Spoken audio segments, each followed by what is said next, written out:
अस्सलाम वालेकुम। मेरे चैनल का नेम है एजुकेशनल हब पॉइंट। और वीडियो देखने से पहले आप सबसे रिक्वेस्ट है मेरे चैनल को सब्सक्राइब करें, लाइक करें और ज़्यादा से ज़्यादा शेयर करें ताकि आने वाले लोग देख सकें।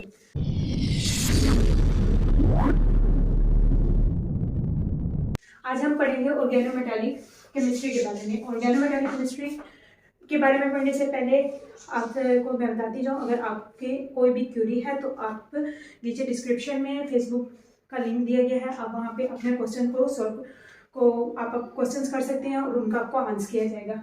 चलिए स्टार्ट करते हैं। आज हम पढ़ते हैं ऑर्गेनोमेटालिक केमिस्ट्री के बारे में। ऑर्गेनोमेटालिक केमिस्ट्री है क्या चीज़, बेसिक इंट्रोडक्शन से होते जाए हम ऑर्गेनोमेटालिक केमिस्ट्री के बारे में, तो हम क्या सीखते हैं कि ऑर्गेनोमेटालिक केमिस्ट्री एक ऐसी केमिस्ट्री है, it is the branch of chemistry.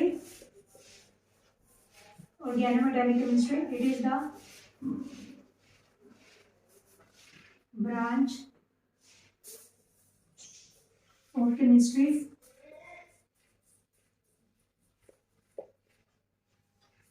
in which we study about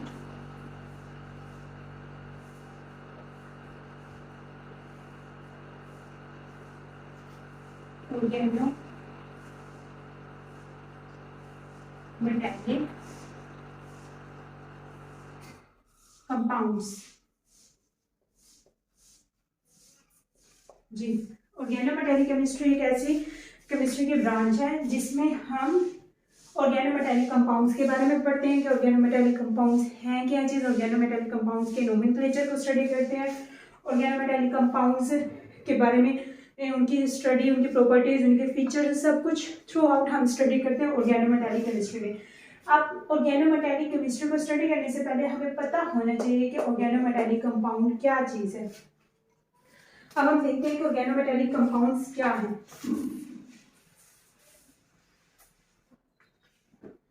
हाँ जी, अब हम देखेंगे what are organometallic compounds. Organometallic compounds,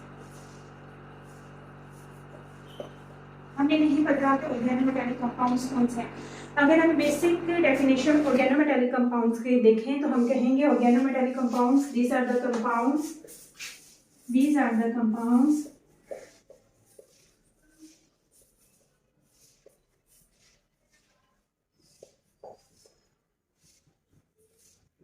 which contain at least one metal carbon bond। These are the compounds which contain at least one metal carbon bond। Okay, organometallic name से ही mention हो रहा है word oregano. ये जो word oregano है ये कहाँ से ड्राइव हुआ है? Means organic group, any organic group. और मेटालिक मीन्स एनी मेटल। जब ऑर्गेनिक ग्रुप के कार्बन का मेटल के साथ बॉन्ड बनेगा तो इस सूरत में जो कंपाउंड बनते हैं उनको हम क्या कहते हैं? उनको हम कहते हैं ऑर्गेनोमेटालिक कंपाउंड्स। ये तो है बेसिक डेफिनेशन। अब ऑर्गेनोमेटालिक कंपाउंड्स में ये जो बॉन्ड होता है, ओके, ये जो ऑर्गेनोमेटालिक कंपाउंड में ये बॉन्ड है, अब कंफर्म नहीं है कि ये बॉन्ड कोवलेंट है। अब मीन्स ये ऑर्गेनोमेटालिक कंपाउंड में ये जो बॉन्ड होता है ये कोवलेंट भी हो सकता है, ये पाइडेटिव भी हो सकता है, ये आयोनिक बॉन्ड भी हो सकता है, एनी टाइप ऑफ बॉन्ड हो सकता है। द कंपाउंड, इस कंपाउंड में ये जो बॉन्ड है ये आयोनिक भी हो सकता है, ये पाइडेटिव भी हो सकता है और ये बॉन्ड कोवलेंट भी हो सकता है। अब हम डिफरेंट टाइप्स के एग्जांपल्स देखते हैं जिसमें हम देखेंगे कुछ ऐसे कंपाउंड्स होंगे जिनमें बॉन्ड आयोनिक होगा, कुछ ऐसे होंगे जिनमें बॉन्ड पाइडेटिव होगा, कुछ ऐसे होंगे जिनमें बॉन्ड कोवलेंट होगा।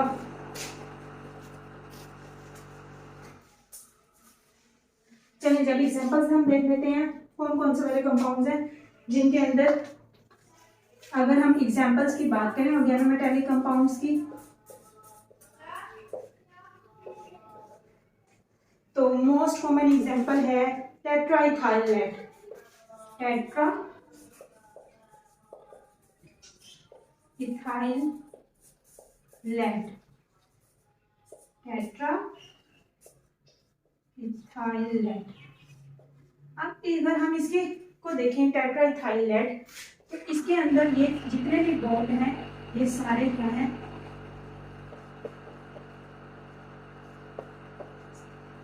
इसमें जितने भी बॉन्ड हैं ये सारे कोवलेंट हैं। ओके, अब इसमें अगर हम देखें तो इसमें अब आप इसको ये स्ट्रक्चर बनाए ना यहाँ पे, अब यहाँ पे देखें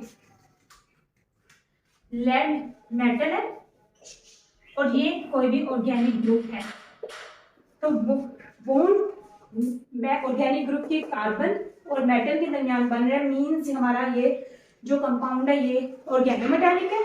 और साथ अगर हम इसमें बॉन्ड देखें तो इसमें ये जो बॉन्ड है ये आयोनिक, सॉरी ये बॉन्ड क्या है, कोवलेंट है। सिमिलरली अगर हम फेरोसिन की बात करें,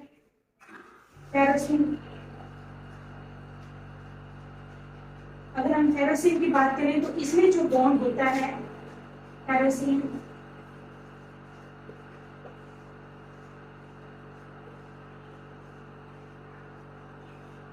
में जो बॉन्ड है ये पाइरेटिव है। सिमिलरली कुछ ऐसे कंपाउंड्स होते हैं अब ये भी ऑर्गेनोमेटालिक है, एसिडिटी से ये भी ऑर्गेनोमेटालिक कंपाउंड है। अब एसिडिटी से कुछ ऐसे कंपाउंड्स होंगे जिनमें जो बॉन्ड है वो ऑर्गेनिक, सॉरी वो बॉन्ड आयोनिक हो सकता है। जैसे आप देख लें साइक्लोपेंटाडाइनाइल को अगर आप देखें तो उसमें जो बॉन्ड होता है वो ना ही कोवलेंट होता है ना ही वो बॉन्ड पाइरेटिव होता है, इनफैक्ट वो जो बॉन्ड होता है वो आयोनिक बॉन्ड होता है।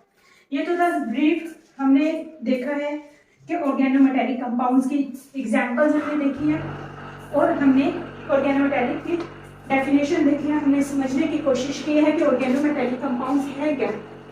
अगर हम रिफाइंड और वो मॉडर्न डेफिनेशन ऑर्गेनोमेटालिक कंपाउंड्स की पढ़ें तो हम कहेंगे कि ऑर्गेनोमेटालिक कंपाउंड्स ऐसे कंपाउंड्स हैं, हम कह सकते हैं ऑर्गेनोमेटालिक कंपाउंड्स ऐसे कंपाउंड्स हैं, these are the compounds in which organic group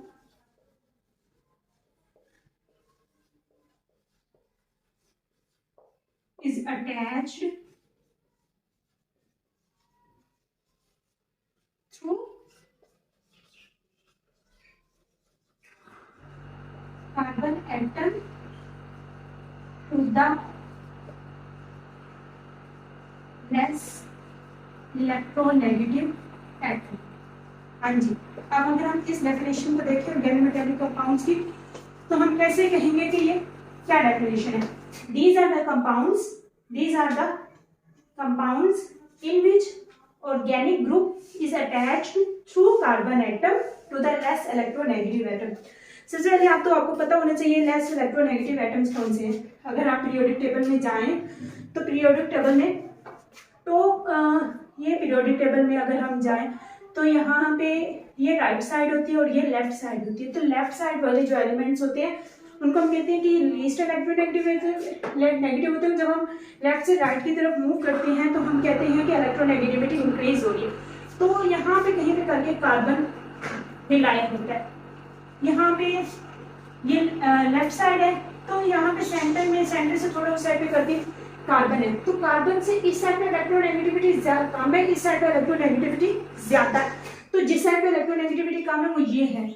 अगर आप पीरियोडिक टेबल देखें, पीरियोडिक टेबल में जो राइट साइड होती है जहाँ पे जो लेफ्ट साइड होती है जहाँ पे लेस इलेक्ट्रोनेगेटिव एलिमेंट्स होते हैं, तो अगर आप वो देखें कभी तो वो less electronegative elements mostly alkali metals होती हैं, अल्कलाइनर मेटल्स होती हैं, कुछ नॉन मेटल्स भी होती हैं। थर्ड ग्रुप में अगर आप चले जाएं तो वो वहाँ पे नॉन मेटल्स कुछ ऐसी नॉन मेटल्स भी आपको मिलेंगे थर्ड फोर्थ ग्रुप में। तो ये लेस इलेक्ट्रोनेगेटिव एटम के साथ। अब क्या है कि जो ऑर्गेनिक ग्रुप है, जो ऑर्गेनिक ग्रुप आपका फॉर एग्जांपल मैं कहती हूँ कि आपका ऑर्गेनिक ग्रुप है इथाइल। अब इथाइल का किसी भी, अब ये इथाइल क्या है, ये ऑर्गेनिक ग्रुप है। जब इस ऑर्गेनिक ग्रुप की इस कार्बन, ये जो कार्बन है ये अटैच होगी किसके साथ, less electronegative element. Less electronegative element means any metal. तो इस सूरत में ये जो आपका कंपाउंड बनेगा इसको हम क्या कहेंगे, ऑर्गेनोमेटालिक कंपाउंड। अब यहाँ पे जो मेटल है और लेस इलेक्ट्रोनेगेटिव एटम है, ये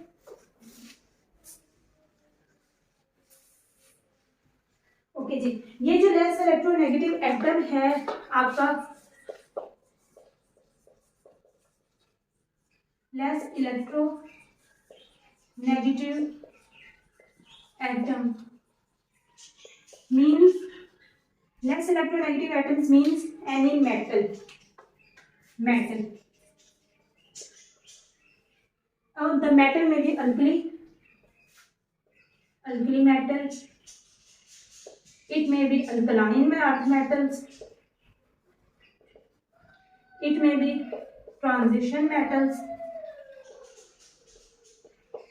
or sometimes it may be non-metals. In rare cases it may be non-metals or metalloids. Okay जी, मेटल अल्कली भी हो सकती है, अल्कलाइन भी हो सकती है, ट्रांजिशन मेटल्स भी हो सकती है, नॉन मेटल्स भी हो सकती हैं और मेटलॉइड्स भी हो सकते हैं। मैं बता दें ब्रीफ इंट्रोडक्शन कि हमने देखा है कि ऑर्गेनोमेटेलिक कंपाउंड्स होते क्या हैं। ऑर्गेनोमेटेलिक कंपाउंड्स के हमने इंट्रोडक्शन के बारे में पढ़ा कि ऑर्गेनोमेटेलिक कंपाउंड होते क्या हैं। अब चूंकि ऑर्गेनोमेटेलिक केमिस्ट्री में हमें सबसे पहले हमारा बेसिक जो इंटरेक्ट होना था वो था ऑर्गेनोमेटेलिक कंपाउंड्स से, और वो इंटरेक्ट हम कर चुके हैं, हमें पता चल चुका है कि ऑर्गेनोमेटेलिक कंपाउंड्स होते क्या हैं। अब हम चलते हैं और देखते हैं कि अब ऑर्गेनोमेटेलिक कंपाउंड्स से मिलते जुलते कोऑर्डिनेट कंपाउंड्स भी होते हैं। मोस्टली कोऑर्डिनेट कंपाउंड्स में भी मेटल मौजूद होती है। कुछ कोऑर्डिनेट कंपाउंड्स, मोस्टली जो कोऑर्डिनेट कंपाउंड्स होते हैं कोऑर्डिनेशन कंपाउंड्स, उनमें भी मेटल मौजूद होती है। हमें नहीं पता कि बेसिक डिफरेंस क्या है ऑर्गेनोमेटेलिक कंपाउंड्स और कोऑर्डिनेट कंपाउंड्स में। तो अब हम देखेंगे कि ऑर्गेनोमेटेलिक कंपाउंड्स और कोऑर्डिनेट कंपाउंड्स में डिफरेंस क्या है। ये डिफरेंस चेक करने से पहले मैं आपको बताती जाऊं कि लाजमी नहीं है कि मेटल और कार्बन के दरमियान अगर बॉन्ड हो तो वही ऑर्गेनोमेटेलिक कंपाउंड्स हों, ऐसा नहीं है। कभी कभी मेटल और नाइट्रोजन के दरमियान अगर बॉन्ड हो, मेटल और ऑक्सीजन के दरमियान अगर बॉन्ड हो, मेटल और सल्फर के दरमियान अगर बॉन्ड हो, तो इनको भी हम ऑर्गेनोमेटेलिक कंपाउंड्स कहते हैं।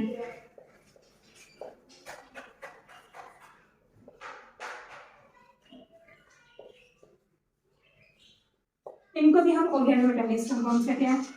जहां पे जो कंफर्म है कि ये जो है ये ऑर्गेनोमेटेलिक कंपाउंड्स होंगे, ओके, ये ऑर्गेनोमेटेलिक कंपाउंड्स होंगे। इनमें जो बॉन्ड है वो कोवलेंट भी हो सकता है, वो आयोनिक भी हो सकता है, वो पाइरेटिव भी हो सकता है।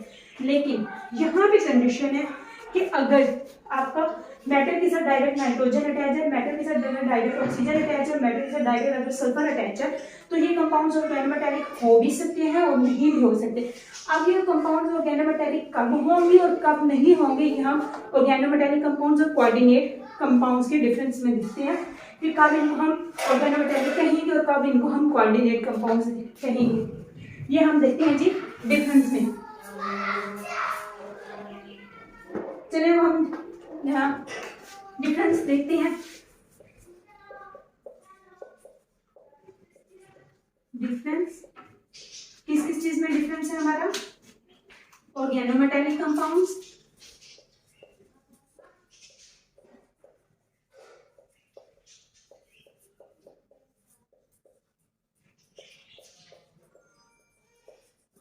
और कोऑर्डिनेट कंपाउंड्स।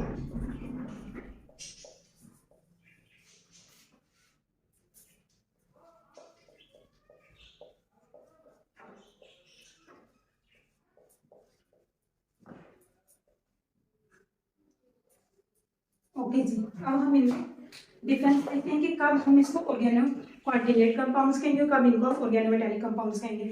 सबसे पहले मैं एक स्ट्रक्चर बनाती हूँ और इस स्ट्रक्चर से हम देखते हैं कि ऑर्गेनोमेटेलिक कंपाउंड्स कौन से होते हैं और कोऑर्डिनेट कंपाउंड्स कौन से होते हैं। अब यहाँ पे हम देखते हैं, अगर आप बात करें, सबसे पहले आपको इस चीज को देखने से पहले एक चीज आपने माइंड में रखनी है, वो क्या है कि अगर आपका एटम हो, सल्फर हो, ऑक्सीजन हो, सल्फर हो, तो ये वाले जो एटम्स होते हैं, मीन जो 6 ग्रुप के एटम्स होते हैं, मेंबर्स होते हैं, ये मोस्टली 2 कोवलेंट बॉन्ड्स बनाने की इनके पास कैपेसिटी होती है। अगर हम ऑक्सीजन को देखें तो ऑक्सीजन नॉर्मली 2 बॉन्ड्स बनाता है। वाटर की एग्जांपल ले लें, वाटर में ऑक्सीजन 2 बॉन्ड बना रहा है, वाटर में ऑक्सीजन 2 बॉन्ड बना रहा है, 2 लोन पेयर्स इसके पास है। अब ये जो दोनों बॉन्ड्स हैं, ये दोनों कोवलेंट बॉन्ड्स हैं। इसी तरीके से अगर आप सल्फर की एग्जांपल ले लें,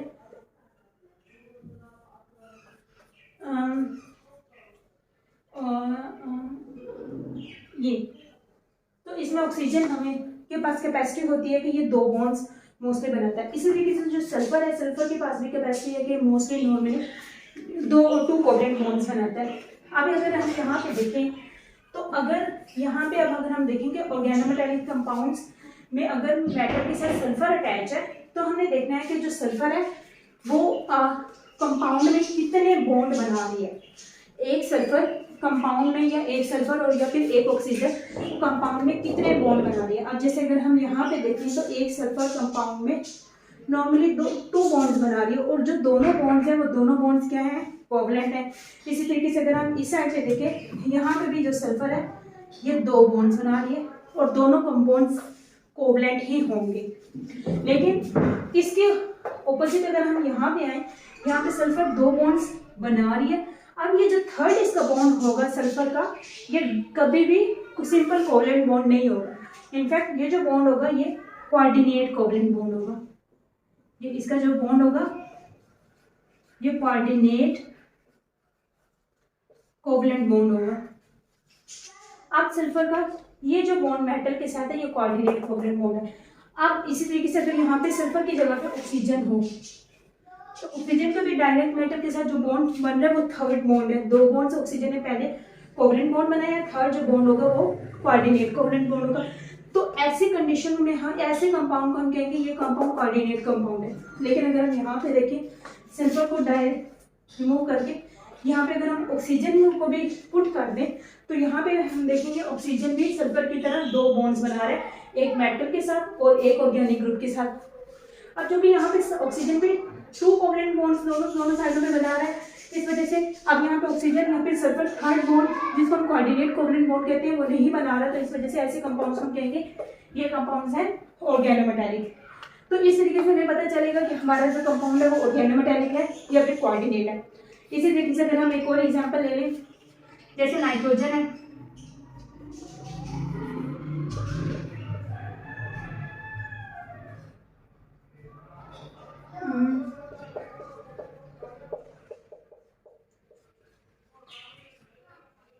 अब यहाँ पे देखें नाइट्रोजन के पास कैपेसिटी होती है कि वो 3 कोवलेंट बॉन्ड्स बना सकता है। नाइट्रोजन अगर 4th बॉन्ड बनाएगा तो वो कभी भी कोवलेंट नहीं होगा। इनफैक्ट वो जो बॉन्ड होगा नाइट्रोजन का वो लोन पेयर की वजह से वो कोऑर्डिनेट कोवलेंट बॉन्ड हो जाएगा। अब यहाँ पे नाइट्रोजन के पास कितनी कैपेसिटी है कि वो 3 कोवलेंट बॉन्ड्स नॉर्मली बनाता है, 1, 2 एंड 3। तो नाइट्रोजन कोई 4th बॉन्ड नहीं बना रहा है। तो नाइट्रोजन मेटल के साथ जो बॉन्ड है वो कोवलेंट बॉन्ड है, इस बेस पे हम इसको कहेंगे ये ऑर्गेनोमेटेलिक कंपाउंड है। लेकिन इसके ऑपोजिट अगर हम इधर आ जाए तो यहाँ पे अगर हम देखें नाइट्रोजन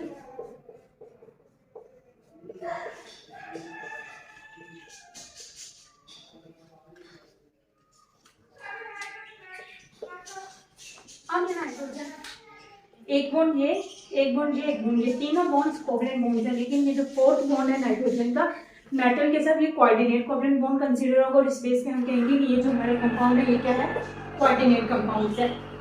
अब हम कुछ ये तो हमारे पास है बेसिक जिससे हमें पता चल सके। एक और चीज मैं आपको यहाँ पे क्लियर करती जाऊँ, ये तो हमारे पास है कि जब मेटल डायरेक्ट सल्फर के साथ अटैच है, ये मेटल डायरेक्ट ऑक्सीजन, ये मेटल डायरेक्ट नाइट्रोजन के साथ अटैच है।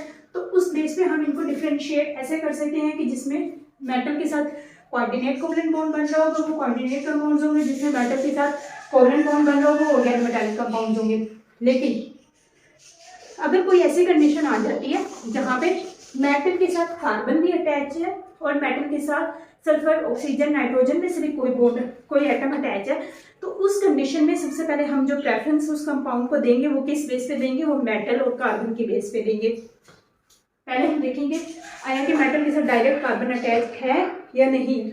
अगर तो मेटल के साथ डायरेक्ट कार्बन अटैच है तो हम कहेंगे हमारा जो कंपाउंड है वो ऑर्गेनोमेटेलिक है। लेकिन अगर मेटल के साथ डायरेक्ट कार्बन नहीं अटैच तो फिर हम मेटल और सल्फर या मेटल और ऑक्सीजन या फिर मेटल और नाइट्रोजन के बेस पे हम उसको ऑर्गेनोमेटेलिक कहेंगे या फिर नहीं कहेंगे। अब हम देखते हैं कुछ ऐसे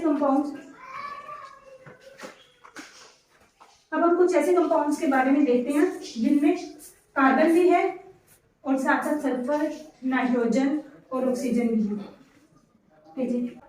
ओके जी, अब इस एग्जाम्पल को आप देखें।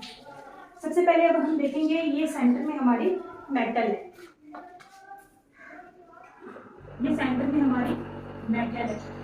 तो मैंने अभी आपको पहले बताया है कि अगर किसी कंपाउंड में मेटल के साथ कार्बन अटैच है, मेटल के साथ अगर कार्बन डायरेक्ट अटैच है तो फिर हम उस बेस पे उसको ऑर्गेनोमेटेलिक कंपाउंड कहेंगे। अगर नहीं डायरेक्ट कार्बन अटैच तो फिर हम सल्फर, नाइट्रोजन और ऑक्सीजन के बेस पे हम उसको ऑर्गेनोमेटेलिक कंपाउंड मेंशन करेंगे या फिर नहीं करेंगे। अब चूंकि यहाँ पे ये मेटल है और मेटल के साथ डायरेक्ट कार्बन अटैच है, ये बेंजीन रिंग की कार्बन, यहाँ पे भी बेंजीन रिंग की कार्बन और यहाँ पे भी बेंजीन रिंग की कार्बन, तो तीन ऐसे साइड्स हैं जहां से मेटल डायरेक्ट कार्बन के साथ अटैच है। तो इस बेस पे हम इस कंपाउंड को कहेंगे कि ये जो हमारा कंपाउंड है ये ऑर्गेनोमेटेलिक है। इस बेस पे हम इस कंडीशन को देखते हुए हम इस कंपाउंड को कहते हैं कि हमारा ये जो कंपाउंड है ये ऑर्गेनोमेटेलिक है।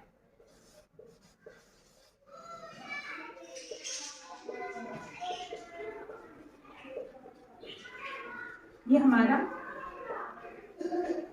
ऑर्गेनोमेटेलिक कंपाउंड है। इसके बाद हम कुछ और एग्जांपल्स देखते हैं, उसमें देखते हैं कि हमारा ऑर्गेनोमेटेलिक है या नहीं है। अब इस कंपाउंड को हम देखें, इसमें ये जो सेंटर में हमारी है ये क्या है, मेटल, ये हमारी मेटल है। अब मेटल के साथ कार्बन भी है और मेटल के साथ नाइट्रोजन भी है, मेटल के साथ कार्बन भी है और मेटल के साथ नाइट्रोजन भी है।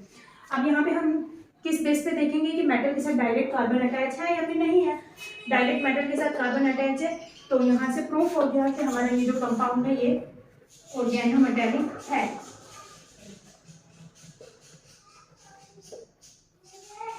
ये हमारा कंपाउंड ऑर्गेनोमेटेलिक है। ओके जी, अब हम इसके अलावा एक और कंपाउंड हम देख लेते हैं और उस कंपाउंड को देख के हम देखते हैं कि वो जो हमारा कंपाउंड है कि वो ऑर्गेनोमेटेलिक है या फिर नहीं है। एक लास्ट हम कंपाउंड देख लेते हैं। अब आप इस कंपाउंड को देखते हैं अब ये वाला कंपाउंड हमारा ऑर्गेनोमेटेलिक है या फिर नहीं है। सबसे पहले कंडीशन क्या है कि जो सल्फर है वो 2 कोवलेंट बॉन्ड्स नॉर्मली बनाता है और नाइट्रोजन नॉर्मली 3 कोवलेंट बॉन्ड्स बनाता है। सबसे पहले हम यहाँ पे देखते हैं कि जो हमारी सेंटर में मेटल है, इस मेटल का डायरेक्ट कार्बन के साथ कोई लिंक है या फिर नहीं है। तो यहाँ पे अगर हम देखें इस मेटल के फोर्थ कॉर्नर्स पे कहीं पे भी कोई कार्बन नहीं है, मींस इसको हम कार्बन के बेस से ऑर्गेनोमेटेलिक नहीं कह सकते क्योंकि डायरेक्ट कोई कार्बन अटैच नहीं है मेटल के साथ।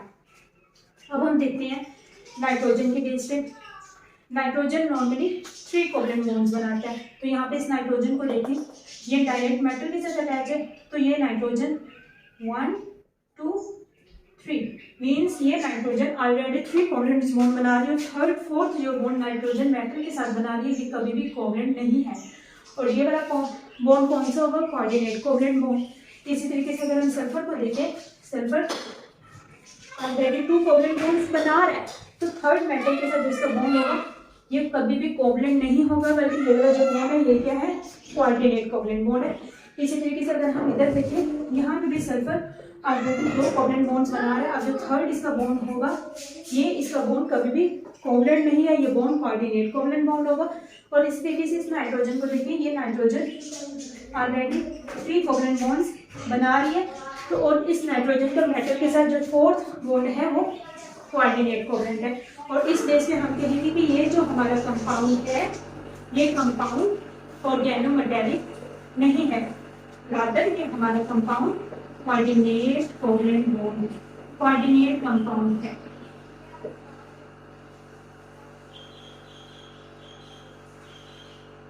तो हमारा ये कंपाउंड कौन सा होगा, कोऑर्डिनेट कंपाउंड। ये था बेसिक डिफरेंस जिससे हम पता चला सकते हैं, हम पता कर सकते हैं कि हमारा जो कंपाउंड है वो ऑर्गेनोमेटेलिक है या नहीं है। अगर तो ऑर्गेनोमेटेलिक नहीं है तो क्यों नहीं है और क्या रीज़न है, ये सब कुछ हम पता कर सकते हैं। इससे के अलावा भी अगर आपकी कोई क्यूरी है तो डिस्क्रिप्शन में फेसबुक पेज का लिंक दिया गया है, आप वहाँ पे अपने क्वेश्चंस ड्रॉप कर सकते हैं जिनका आंसर आपको दिया जाएगा। अब हम ये तो था थोड़ा सा डिफरेंस कोऑर्डिनेट कोवलेंट बॉन्ड और ऑर्गेनोमेटेलिक कंपाउंड्स के बारे में। अब हम देखते हैं कि ऑर्गेनोमेटेलिक कंपाउंड्स और ऑर्गेनो ट्रांजिशन कंपाउंड्स कौन से होते हैं। ऑर्गेनोमेटेलिक कंपाउंड्स के बारे में तो आप पढ़ चुके हैं, अभी मैंने आपको बताया है कि ऑर्गेनोमेटेलिक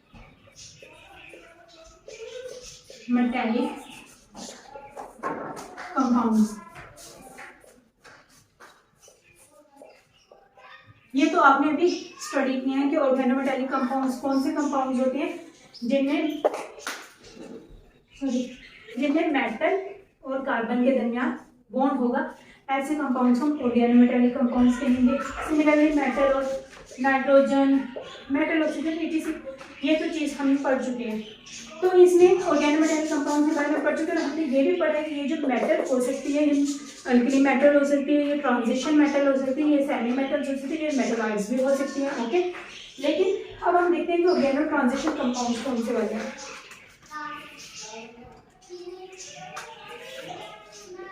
अब हम देखते हैं organo transition compounds.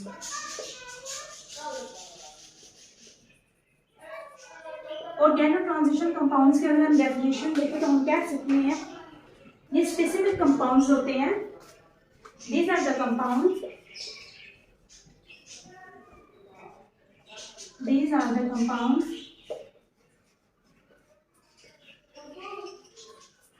in which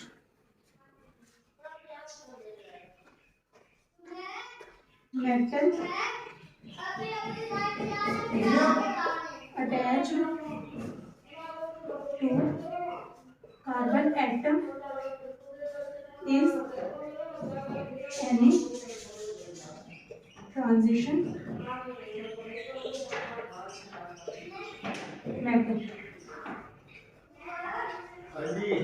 जी, तो ऑर्गेनो ट्रांजिशन कंपाउंड्स कौन से कंपाउंड्स हैं, इन जिसमें कार्बन के साथ ऑर्गेनिक ग्रुप में जो कार्बन है उसके साथ जो मेटल अटैच होगी वो कोई भी ट्रांजिशन मेटल होगी।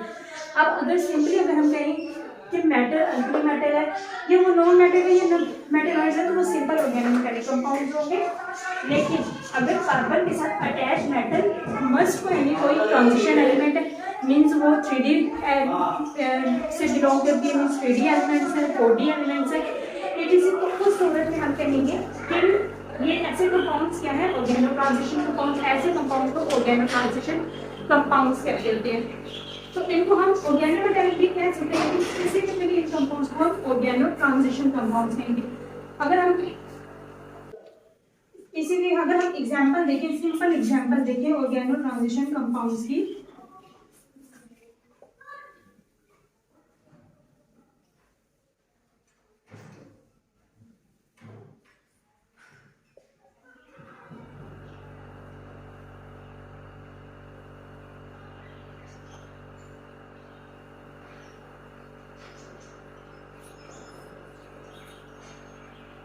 तो ये जो कंपाउंड है, अब यहाँ पे ये जो कंपाउंड मेटल है ये कोई अल्कीन मेटल है, ना ही कोई अल्कलाइन मेटल है, ना ही नॉन मेटल है, ना ही कोई मेटलॉइड है।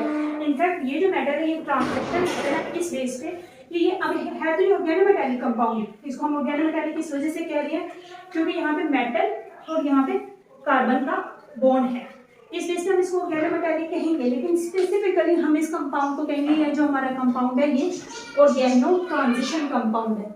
ओके, इसको हम ऑर्गेनो ट्रांजिशन कंपाउंड कहेंगे। क्यों?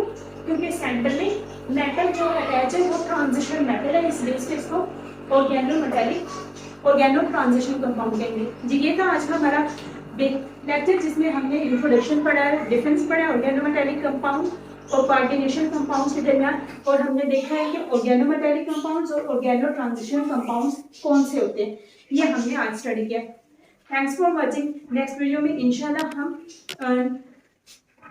स्टडी करेंगे कि हम ऑर्गेनोमेटेलिक कंपाउंड्स को के रोल की नेमिंग के अकॉर्डिंग और उनके बारे में स्टडी करेंगे कि कैसे इफेक्टिव एटॉमिक नंबर रूल या 18 इलेक्ट्रॉन नंबर रूल अप्लाई किया जा सकता है। इसके अलावा हम हिस्ट्री के बारे में भी एक अलग से वीडियो बनाएंगे जिसमें हम ऑर्गेनोमेटेलिक कंपाउंड्स की हिस्ट्री के बारे में स्टडी करेंगे। Thanks for watching.